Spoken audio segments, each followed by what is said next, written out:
This is the Smackdown review, Valentine's Day 2020. I'm here, me, Nick, in my basement. Holly C sleep as usual on cue.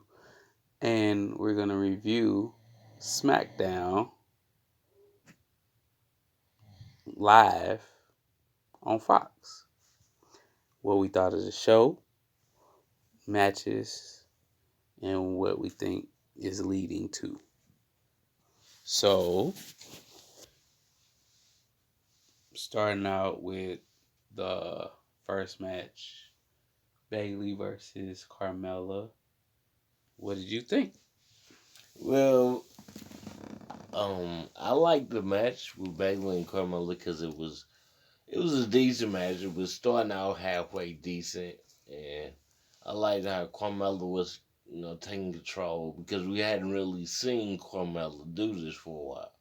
So it's kind of like Carmella getting back to inserting herself in the title picture, and I like that. Then there was the part where we got the pin from Bayley with the assistance of having her feet on the ropes. So that could be set up for something else down the line with Carmella, a beef with Carmella, or maybe Carmella and a future person. But however that goes, it was a decent match. I didn't have to see too much wrong with it. Okay. And for me, I think, you know,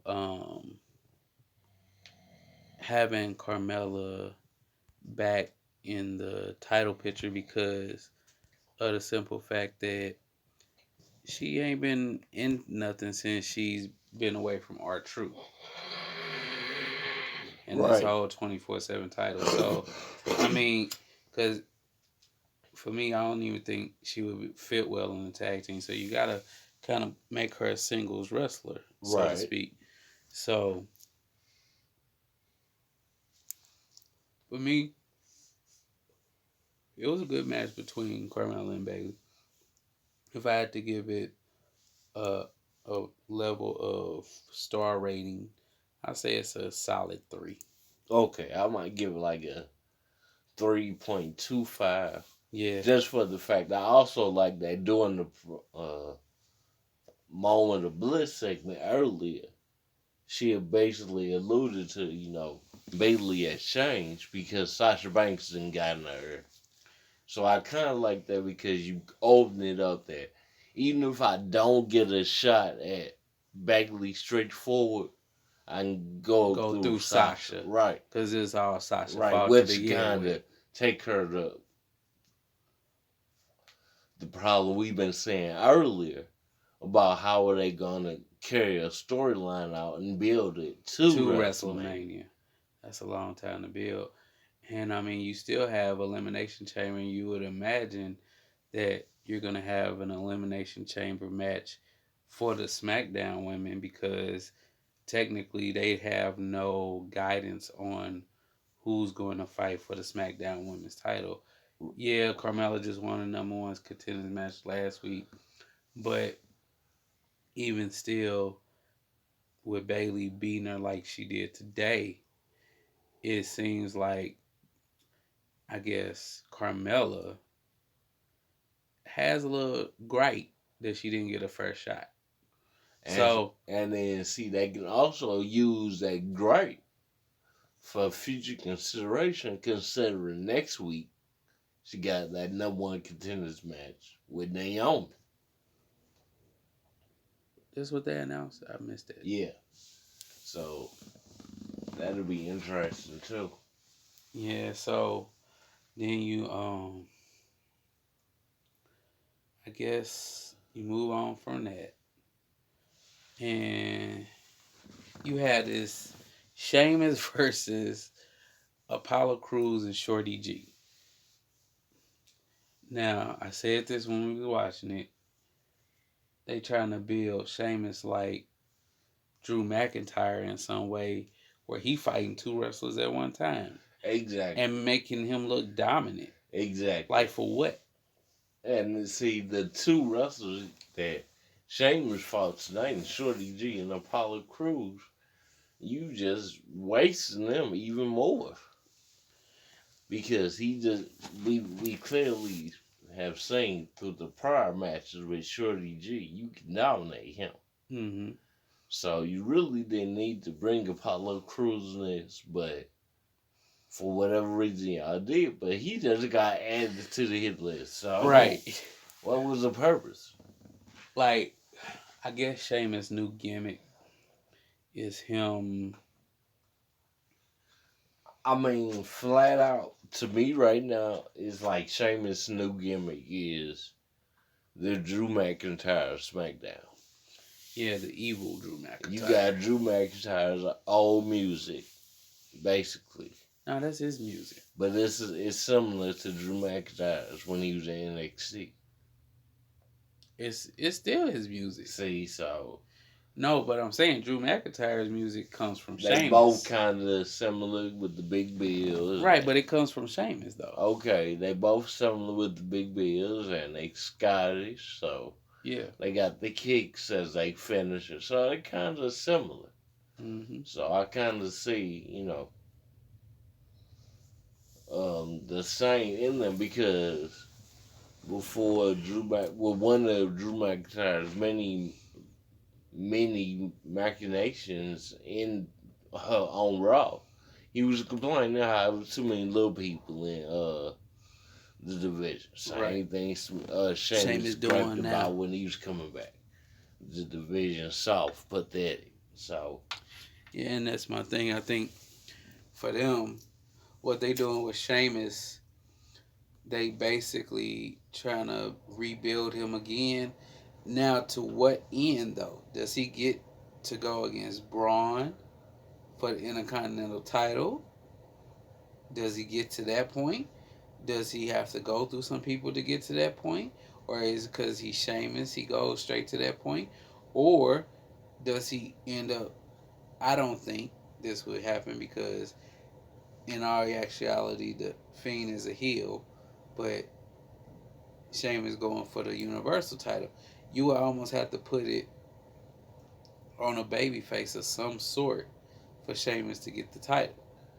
right. And that's like putting it on Roman Reigns, and then you have him go after Roman Reigns, and then people And they like got you, history hold on, together. people like you and me will go back to like 2015, 2016, and remember that whole beef, Right. which was based on Triple H, who's friends with Sheamus in real life, Right. putting the strap on Sheamus for no reason whatsoever, just to get it off of Roman. Right. He was the Money in the Bank winner.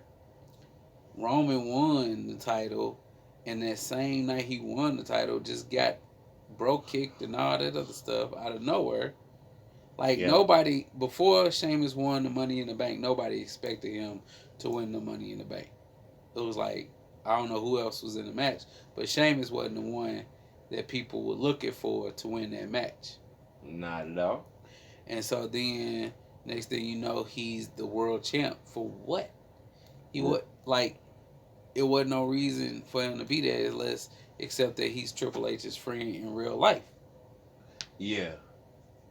And so, you go from that to, getting put in no man's land after that whole beef with Roman to Right. where Mick Foley had to come and make the bar.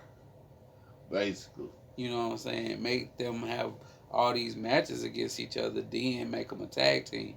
Then they become a tag team, and then they become a great tag team. Right. But saying all that to say, if you put him back in the spot to where he fighting Roman, you can almost repeat that whole scenario all over again. Except Sheamus win the title, lose the title, go Cesaro like we need to make another run, and then Right. he could be done after all that. You know what I'm saying? But okay, enough about that. We just went on a tangent, so to speak. But Okay, then we move to knowing about this whole Mandy Rose and Otis thing and the montage of that. That's just crazy in and of itself because it's like, what are they doing there? It kind of takes you back to the Attitude Era. Very much Something they so. would do, because, I mean, but like I've been saying, I have the sneaking suspicion that they're going to use Otis, like, as a scapegoat for fire and desire to get some victories or move up the women's tag team ranks. Because I definitely, unless it sets up a feud between Heavy Machinery and Robert Roode and Dolph Ziggler. Actually, that could actually happen now that you mention it. But um, I think like with Otis and Mandy, it does take you back to the Attitude Era where you had a point where like Gold Dust used to Terry Runnels, his ex-wife now, but you know everybody didn't think Gold Dust was worthy of her. Or you can go back to Sable and um, what's his name? Johnny Bad. Or Mark Burrow. Mark Murrow. Yeah, you know Sable. He was the dominant dude, and Sable was just following along in Right, his took his footsteps. shine. Right, but then she got so big that he looks foolish. She got bigger than him, and he couldn't take it. But then you had Mark Henry, China. You had Mark Henry and Fabulous Moolah. Hey, let's just forget about them. Her and Mae Young. Yeah. Well, he was sexual chocolate, Yeah, he was. and Yeah, they had a yeah. hand baby, a literal hand as a Right, baby amazing. at 85. But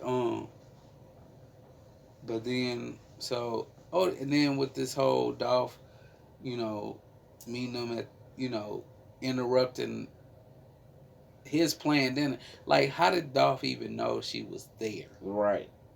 Um, right. Unless he was there to meet somebody else, because it looked like a place where you would just go to eat for Valentine's Day. So unless Dolph is that kind of like dude that just be stalking chicks, Or Otis could have just been so happy he had the date. He could have been running around the locker room telling people and and Dolph got back to overheard. Doc. But still, I don't understand. Well, I was gonna say I don't understand the end game, but We know Dolph gets around. for real, in real life, He's the showstopper in real life. so he might be trying to smash. Who knows? Right. And then you get the Hulk Hogan Bray Wyatt segment. Now, what did you think this would lead to? Um, I believe he gonna be Goldberg, Mm-hmm. and he gonna due to the interaction and the call, especially him putting the picture up with the eyes crossed out. Mm-hmm. I believe at the next Crown Jewel, because they have two events. Right. So I think at the next Crown Jewel is going to be the Fiend versus Hulk Hogan. No title belt in sight or It what? might, maybe for a title, but Hulk Hogan going to lose. No, I mean, no, I'm saying the reason I'm saying that because the next Saudi Arabia event is well after WrestleMania. So, is the Fiend still gonna be champ by that time? And if he not, will it really matter if he fought Hogan? Right. It's going to be something. Maybe the Fiend show up at the Hall of Fame thing, and who knows, but It could be. So, because we see that that's already taken off, so they're gonna give the Fiend a lot of leeway with his character. We already seen that, so who knows? So okay. So then for me, I mean, I don't think Hogan can get in the ring again. No way. So he might just mandible claw him just like he did Jerry the King Lawler Right, and put him up there, but he ain't really have to have a match with him. exactly.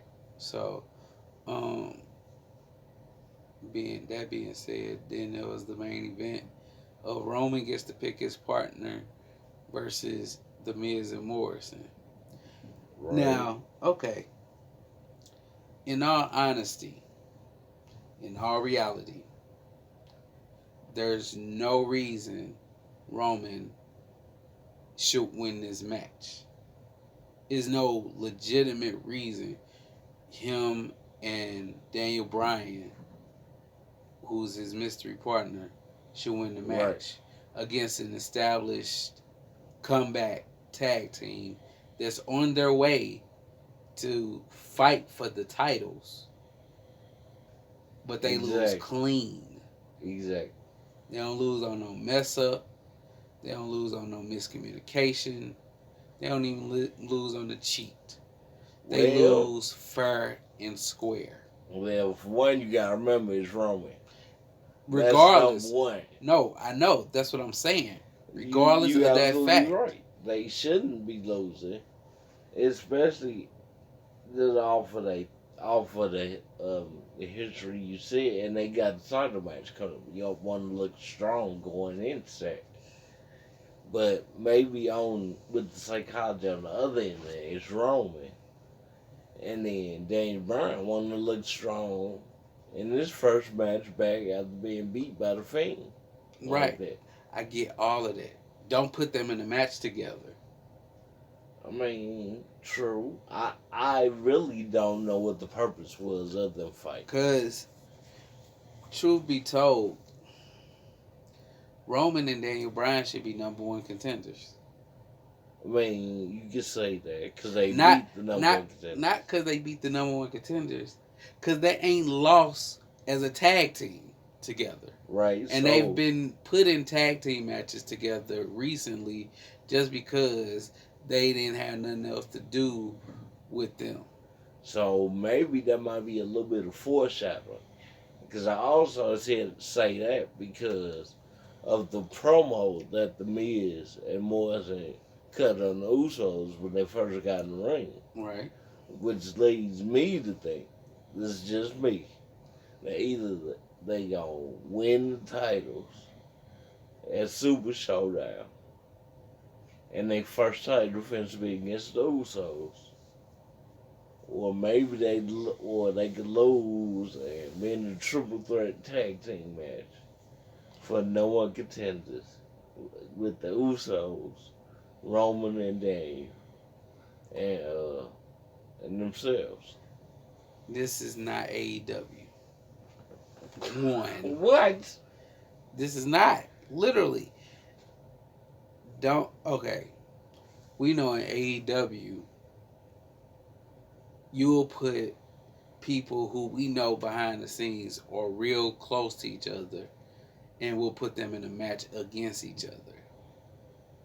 You're not going to put the Usos and Roman in a match to where they have to fight each other. Regardless of what anything, any title, anything online, you're not going to do that because, for one, you don't want Roman in a tag team per se that's chasing the title. Two, you don't want to put Roman in a situation where he has to literally fight his cousin, and they still neither one of them are heels. So why would they even be fighting each other? And three, this is the WWE. That's just something they don't touch on, especially on the main roster. Okay, so what about Roman Rock? Roman Rock nature WrestleMania. Has it happened? But would they pull the trigger on that? They wouldn't. They should, but they wouldn't. And that's why I think they haven't. Because this almost been 2 years in the making of Roman versus The Rock. Because 3 years ago, The Rock held up Roman hand at WrestleMania to confirm who he is. Like, yeah, this is my cousin. But ever since then, Roman started slowly getting booed out the gym until he got leukemia. Yeah. 4 months later, he's back. He's in remission. Everybody cheers him. You barely hear a boo. And now we're almost a year later. He ain't he ain't went for no titles. He ain't been in title contention, so to speak.